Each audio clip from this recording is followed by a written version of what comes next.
Namaskar, this is Akhilesh Bhargav. Welcome to Tidbits on Business and Finance with me.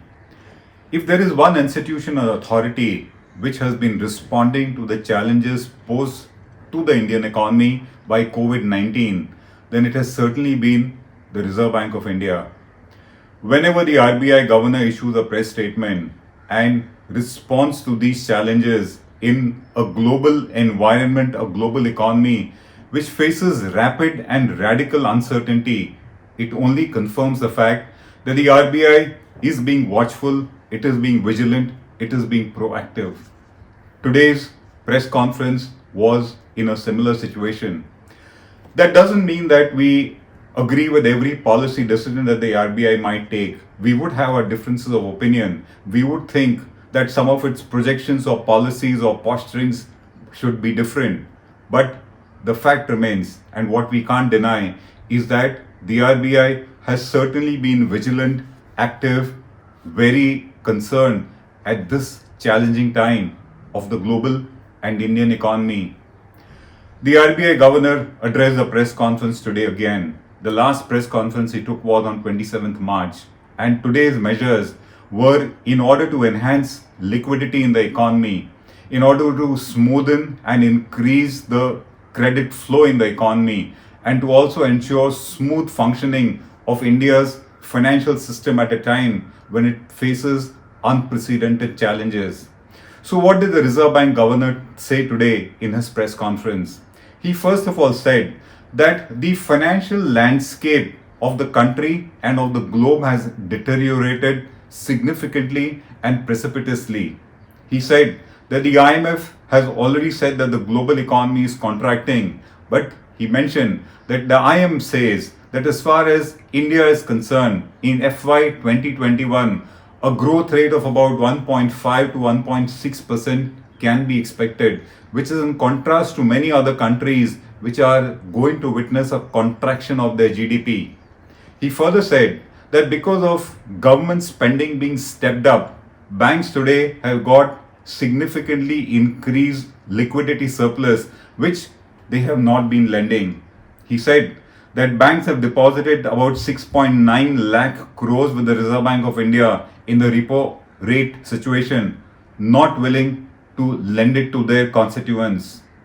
In this entire actual picture that he was painting of the global and the Indian economy, and which is pretty realistic, which is in tandem with what we have also been estimating, he had some silver linings to talk about.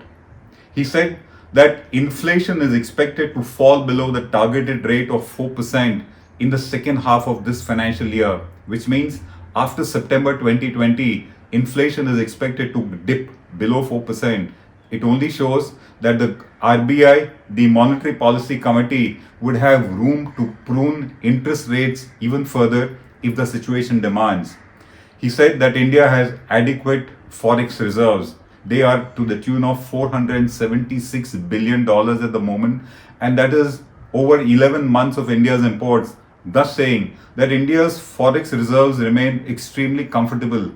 Perhaps he was trying to send a signal to all those forex participants who have been witnessing a deterioration in the exchange rate of the rupee at the moment.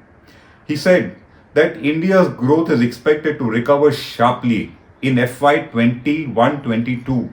He said that in FY 21-22, India expects to record a growth rate of 7.4%.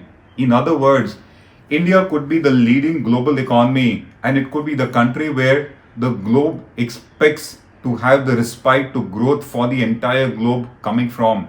Thus, he expects a V-shaped recovery in financial year 21-22 for the Indian economy, which would be an extremely sharp turnaround from the present situation. He said that the IMD, the Indian Meteorological Department, has already said that this year, in this calendar year 2020, India will witness a normal monsoon. And because of that, he says that Kharif sowing the area under Kharif sowing is showing an increase of 37% in the sowing that has taken place so far. In other words, the rural economy, the agricultural economy perhaps should do good with a normal monsoon again this year. And he said that the long-term repo operations that the RBI is conducting, the LTRO, in that corporate bond market has been picking up. In other words, the economy is showing signs of wanting to revive itself. This was the picture that the RBI governor painted of the Indian economy, showing a number of silver linings even at a time when there is a lot of despair and gloom around in the economy. In order to ensure, as we said, that liquidity is enhanced in the economy and credit flow is also improved, he announced various other measures. And this was in accordance with his promise that the Reserve Bank of India will act whenever the situation so demands. Thus, in order to discourage banks from depositing their surplus liquidity with the Reserve Bank of India, and in order to ensure that they lend, which is their core activity, he pruned the reverse repo rate to 3.75%. In other words, if banks deposit their surplus liquidity with RBI, now they will get a measly interest rate of 3.75%, thus discouraging this move and encouraging them to lend further. He said that the Reserve Bank is conducting an LTRO of 50,000 crores for NBFCs, of which 50% will be for small NBFCs. In other words, the Reserve Bank is trying to infuse 50,000 crores of liquidity into credit stressed NBFCs so that they are able to lend further. In a similar manner, he said that the RBI is infusing 50,000 crores in NHB, in NABARD, and also in SIDBI. The purpose is to ensure that these three organizations lend forward and in an increased manner to their respective sectors. SIDBI is expected to lend higher to the MSME sector, NABARD to the agriculture and rural sector, and National Housing Bank to the housing finance sector. 50,000 crores being infused to them. And in order to give higher liquidity and funds to state governments, their ways and means advances drawable limit has been increased to 60%, thus giving them much needed relief. In order to take the impact of NPA buildup in the economy because of this lockdown that we are facing, he said that NPA resolution time limit for banks is being enhanced by 90 days. From the present 210 days within which banks are required to resolve an NPA, the time limit has been increased to 300 days. Similarly, that moratorium that was given for paying your EMIs, that 90-day moratorium, is not going to be counted for the purpose of determining or classifying whether an account has become NPA or not. In order to ensure that banks are conserving their liquidity, they have been prohibited from declaring any dividend till the Reserve Bank permits. So, these were the measures that the Reserve Bank has instituted today in order to improve liquidity, the flow of liquidity in the economy, increase it, smoothen it, and to see that it goes to sectors that it has in mind, which is MSME, housing, and the rural sector. The stock markets reacted very positively to the Reserve Bank's announcements today, and the Sensex went up by almost 1,000 points. The market appreciated the fact that the RBI is trying to shore up liquidity and is trying to ensure that banks lend. The fact is, as the Reserve Bank governor says, a few lakh crores have been infused into the system so far. But then, as he himself mentions it, because of that, it has gone into corporate bond market. Corporates, the larger corporates have been the beneficiaries of these primarily. The corporate bonds, commercial papers, debentures, etc. It is that sector which has been receiving most of the funds that has been directed by the RBI to be lent by banks. These biggies actually are in a very comfortable position relatively. They have access, they have ratings, they have resources, they have track records, and they certainly will be able to access money whenever they want. Thus, all this money that the Reserve Bank has been trying to pump into the system has been going not to those who need it the most, which is the MSME sector. The big sector doesn't need that much of hand holding by the RBI. It is the MSME sector that needs it. And this MSME sector does not have a rating. It does not have cash reserves to survive. It does not have access to formal lending systems the way the big ones have and who have been the beneficiaries so far. They have no alternate sources of raising funds. And sadly, even though they are the biggest employers in aggregate in the economy, they have no individual voices.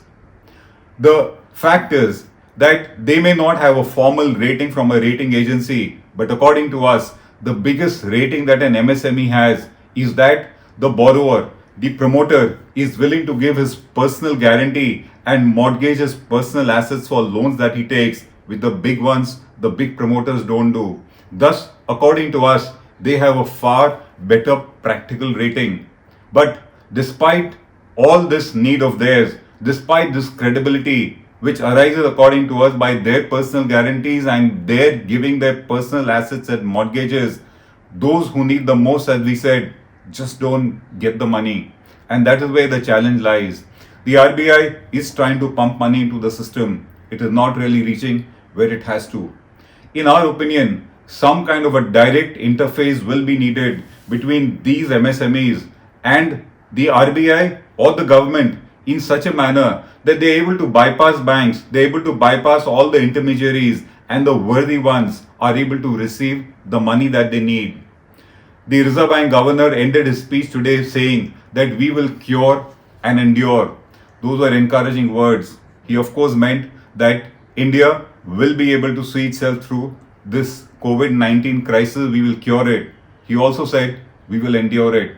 But at the moment, as far as the MSME sector is concerned, it is more of endure and less of cure for them. For the simple reason, if they don't receive the kind of money that is needed by them to survive, they will only be enduring and the cure will matter little to them.